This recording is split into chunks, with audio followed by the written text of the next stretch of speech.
Hello everyone, how are you doing? This is MD Tech here with another quick tutorial. In today's tutorial, I'm going to show you guys how to determine if your computer is compatible with Bluetooth or if it's built into your computer.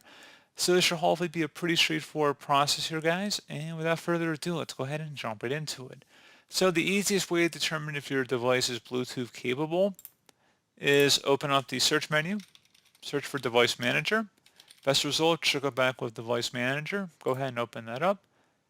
If you see a Bluetooth section up here, it means your device should be compatible with Bluetooth, so that's probably the easiest way. Another way you can try and look into this would be to open up the search, type in settings, best match should come back with settings. Go ahead and open that up. And now you want to go ahead and select up at the top left, go ahead and left click on it. And it's like this is basically the menu icon, it's three horizontal lines.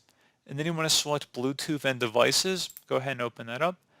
And now if you want to add a device, you can click this add device button or click this plus add device here. And at this point, if it's letting you try and connect a Bluetooth device, your computer should be Bluetooth compatible. So pretty straightforward process, guys. I do hope I was able to help you out, and I do look forward to catching you all in the next tutorial. Goodbye.